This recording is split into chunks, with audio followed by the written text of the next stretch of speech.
कोल्हापुर नाम का एक बहुत पुराना इलाका था। वहाँ पे जगन नाम का एक आदमी था जिसके लच्छे पराठे पूरे इलाके में बेहद मशहूर थे।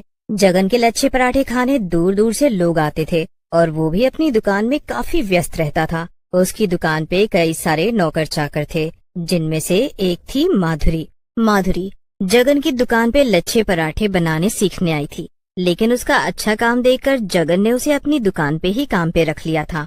क्या बात है जगन भाई, आपने माधुरी को भी अपने लच्छे पराठे बनाने की कला सिखा दी है। अब तो ये आपके जैसे ही पराठे बना लेती है। अरे इसमें मैंने क्या किया भाई, ये तो सबकी अपनी अपनी कला है। माधुरी में वो कला पहले से ही थी, मैंने तो बस उसे निखारने में इसकी मदद की है। सही बात है। फिर माधुरी और जगन अपने अपने काम पे लगे रहते हैं और शाम हो जाती है।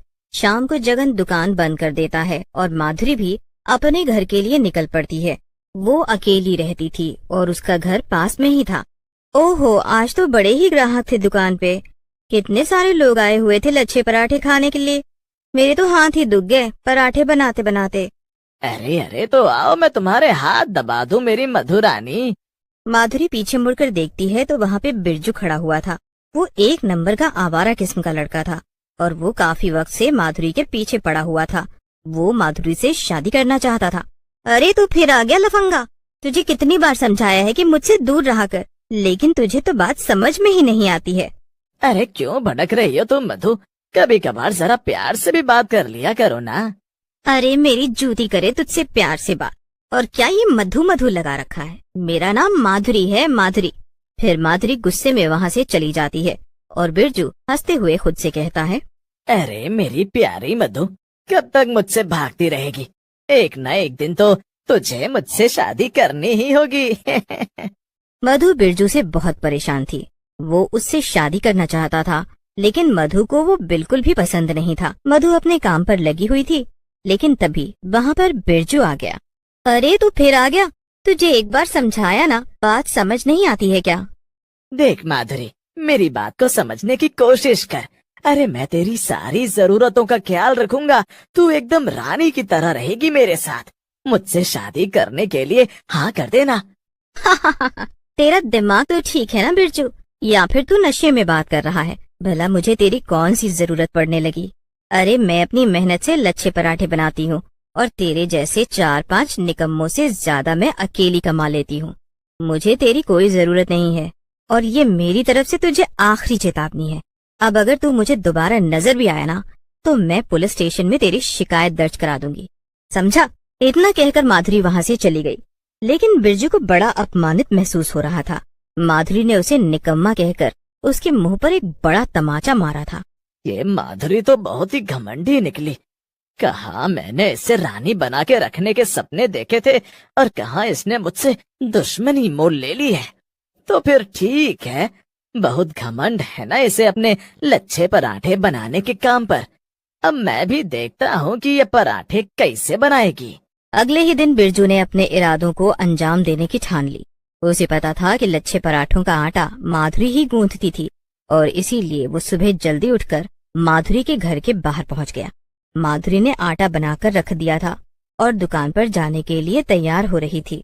यही सही मौका है, जल्दी से जाकर अपना काम कर देता हूँ।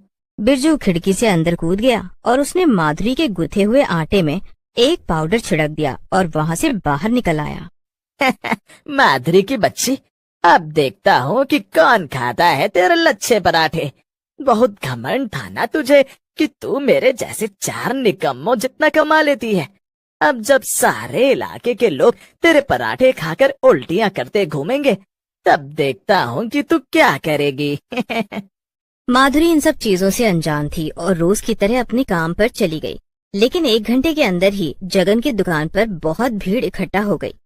अरे क्या हुआ, आप सब लोग यहाँ एक साथ क्यों आए? क्या बात हो गई? क्या बात हो गई? अरे एक तो तुमने हम लोगों को खराब पराठे खिलाए और अब मासूम बन रहे हो। तुम्हारी वजह से कितने ही लोगों की तबीयत बहुत ज्यादा बिगड़ गई है। क्या? अरे ये अब कैसी बातें कर रहे हैं? आज से पहले तो हाँ हाँ, अब ये तो तुम ही जानो कि आज से पहले ऐसा क्यों नहीं हुआ और आज क्यों हुआ। हमें तो बस इतना पता है कि पैसों के लालच में तुमने अपने पराठों में मिलावट की है। हाँ, और इसकी वजह से कई लोग बहुत बीमार हो गए और इसकी भरपाई तुम्हें करनी पड़ेगी। अपनी ये दुकान अभी के अभी बंद करो और हम तुम्हें अब यहाँ पे बिजनेस नहीं करने देंगे। अरे आप लोग जरा शांत हो जाइए। देखिए, सबसे पहली बात तो ये है कि मैंने आज पराठे बनाए ही नहीं है। पराठों का आटा तो माधुरी ने गूंथा था और बनाई भी उसी ने है, इसलिए मुझे कुछ भी नहीं पता कि आप लोग किस मिलावट की बात कर रहे हैं। अरे तो आप क्या कहना चाहते हैं जगन भैया? क्या मैंने मिलावट की है? वो सब मुझे क्या पता, वो तो तू ही जाने माधुरी। तुम लोग अपना ये ड्रामा कहीं और जाकर कर लेना। हाँ, अब तो हमें यहाँ तुम्हारी दुकान नहीं चाहिए बस। चलो भाइयों, इनका सब सामान उठाओ और यहाँ से बाहर फेंको। नहीं नहीं नहीं, रुक जाइए, ऐसा मत करिए। जगन उन लोगों को समझाने की बहुत कोशिश करता है, लेकिन कोई भी उनकी नहीं सुनता है और देखते ही देखते उसकी दुकान का सारा सामान सड़क पर फेंक दिया जाता है। ये सब तेरी वजह से हुआ है कलमुही। मैंने तुझे अकेला समझकर तुझ पे तरस खाया और तूने अपने लालच के चलते मेरी ही दुकान को बर्बाद कर दिया। मैं तुझे कभी माफ नहीं करूंगा। चल निकल जा मेरे सामने से। माधुरी रोते हुए वहाँ से चली गई। उसे समझ में ही नहीं आ रहा था कि आखिर ये सब किसने किया। चलते चलते माधुरी अपने ख्यालों में इतना खो गई कि उसने ध्यान ही नहीं दिया कि सामने से गाड़ियां आ रही थी। अचानक से माधुरी के सामने कार आ गई और माधुरी को टक्कर मारकर चली गई। कार वाला टक्कर मारकर भाग गया था और लोग माधुरी को हॉस्पिटल ले गए, लेकिन उसे बहुत तेज चोट लग गई थी और आखिरकार उसकी मौत हो गई। मरने के बाद माधुरी एक चुड़ैल में तब्दील हो गई थी और वहीं हॉस्पिटल में खड़ी ये सब तमाशा देख रही थी। अरे हाँ, इसमें बुरा क्या हुआ? ये तो कर्मों का फल है। उसने लोगों को खराब पराठे खिलाए और सबकी तबीयत खराब कर दी। लोग अभी तक उल्टियां करते घूम रहे हैं। ये तो ऊपर वाले का न्याय है। उसने दूसरों के साथ बुरा किया, इसीलिए उसके साथ भी बुरा हुआ। लोगों की ऐसी कड़वी बातें सुनकर माधुरी चुड़ैल का खून खौलने लगा। ये लोग कितने बुरे हैं। मैंने तो कुछ भी नहीं किया था और ये लोग मेरे मरने के बाद भी मुझे इतना भला बुरा सुना रहे हैं। ठीक है, अभी तक तो मैं बुरी नहीं थी, लेकिन अब इन लोगों के लिए मुझसे बुरा कोई नहीं होगा। मैं लच्छे पराठे बनाने वाली ऐसी भयानक चुड़ैल बन के दिखाऊंगी, ये सारे लोग अगले 10 जन्मों तक मुझे याद रखेंगे। गुस्से में माधुरी जगन की तबाह हो चुकी दुकान पे गई और अपने जादू से सारा सामान सही से लगा दिया। फिर वो अंदर जाकर लच्छे पराठे बनाने लगी। आसपास के कुछ लोगों ने उसे देखा तो वो दुकान पर आ खड़े हुए। चुड़ैल ने पलटकर उस आदमी को देखा। उसकी सिट्टी पिट्टी गुल हो गई। वो आदमी भागने की कोशिश करता है, उसके पहले ही चुड़ैल ने उसे पकड़ लिया।